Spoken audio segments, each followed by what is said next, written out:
কারা নিতে পারবেন? কারণ অনেকেই কোমরবিড পেশেন্ট থাকেন যাদের ডায়াবেটিস, হাইপারটেনশন কিংবা কিডনি রোগ, হার্ট ডিজিজ থাকে।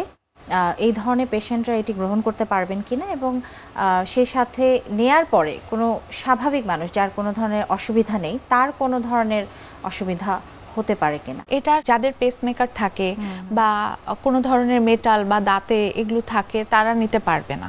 আচ্ছা, প্রেগন্যান্সিতে এটা নিতে পারবে না। কার্ডিয়াক প্রবলেম বলতে পেসমেকার যাদের ক্ষেত্রে থাকে তাদেরকেই দেওয়া হয় না, বাকি সবাই ওটা নিতে পারবে। রিমুভ করতে হয় যখন আমার কাছে পেশেন্ট আসে, তাদের হাতে যদি ঘড়ি টড়ি বা বেল্ট টেল থাকে এগুলো সব রিমুভ করে দেন আমরা দিতে পারি। এটা যেই মেইনটেন্সে দেওয়া হয় টোটালি সেফ। আচ্ছা, তো এই মেশিনারিজের অনেক ধরনের ফ্যাট রিডাকশনের মেশিনারিজ আছে, বাট ফুল স্কাল্পটিংয়ে কি করা হয় ওটা কিন্তু ফ্রিজ করে, ফ্যাটটাকে ফ্রিজ করার পর সেই ফ্রিজটাকে মাসাজ দিয়ে, হ্যাঁ, তারপরে ওটা রিমুভ করা হয়। সেক্ষেত্রে আবার প্রবলেম অ্যাট এ টাইম যখন এই ফ্রিজিং ইফেক্টটা দেওয়া হচ্ছে, এটা কিন্তু আমাদের ভিসেরাগুলোর উপরে, শরীরের ভেতরে কিছু ভিসেরা আছে সেটাতেও কিন্তু ইফেক্ট করতে পারে। ইভেন আমাদের আর্টারি, ভেইন, এই যে সার্কুলেশন আছে ওটাতেও ইফেক্ট করে। তো ফুল স্কাল্পিং, হ্যাঁ, ফুল স্কাল্পিং এই জন্য এখন এটাকে নেগেটিভ ডিসকারেজ করা হয়।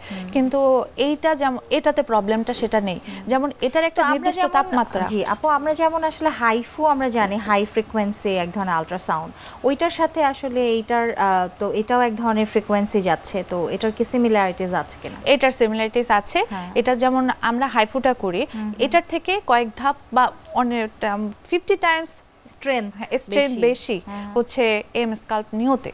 আচ্ছা আচ্ছা। তো এটার সাথে এটা টোটাল বডি কন্ট্রোলিং। আর হাইফুর ক্ষেত্রে দেখা যায় কি আমাদের নব ছোট থাকে, ওটা টোটাল কাভারেজ আসে না, ওটা টোটাল কাভারও করা যায় না। ফেস ইজ বেটার দ্য হাইফু, শুধু ফেসের জন্যই। আচ্ছা, তো এই যে টেকনিকটি আপনি বলছিলেন, যেহেতু বডি কন্ট্রোলিং এর কথা বলছেন, ফিমেল পেশেন্টদের ক্ষেত্রে আমি বলবো যে সাডেন ওয়েট রিডাকশনের পরে কিন্তু এক ধরনের যে ব্রেস্ট ঝুলে যাওয়ার যে সমস্যাটি, এটি কিন্তু প্রায়শই আমরা দেখি অনেকের ক্ষেত্রে। তো এটি টাইটেনিং এর জন্য কি এটির আসলে কোনো রোল আছে কিনা? অবশ্যই এই কোয়ারিজটা আসলে অনেকেরই থাকে, এবং আমি চাই যে মহিলাদের অনেকের দেখা যায় আফটার ডেলিভারি, আফটার ডেলিভারি এই প্রবলেমটাতে অনেকেই নিজের কনফিডেন্সটা লুজ হয়ে যায়। তাদের জন্য আমি বলবো এই মেশিন পারফেক্ট, এবং তারা এই ট্রিটমেন্টটা যদি নিতে পারে তাদের এই প্রবলেমটা থেকে তারা টোটালি এটা কিওর পাবে এবং সলিউশন পাবে। এটা টোটালি লিফট করে।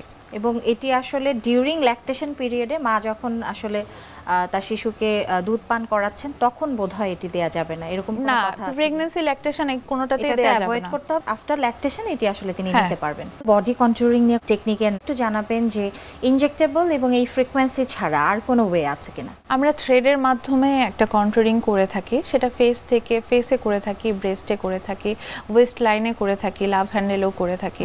এই থ্রেডগুলো দেওয়ার কারণ হচ্ছে যখন দেখা যায় একটু স্যাগি হয় বা কোনো ধরনের একটু ঝুলন্ত ভাব আসে বা ফ্যাট থাকে, সাবকিউটেনিয়াস ফ্যাট থাকে, তখন যখন থ্রেড করা হয় টাইটেনিং ইফেক্টের পাশাপাশি কন্ট্রোলিং ইফেক্টটাও পাওয়া যায়। আচ্ছা, তো এটাতে সাইড ইফেক্টস বা ডাউন টাইম যদি বলেন সেরকম কিছু নাই, ইমিডিয়েট ইফেক্ট তো একটা পাওয়াই যায়।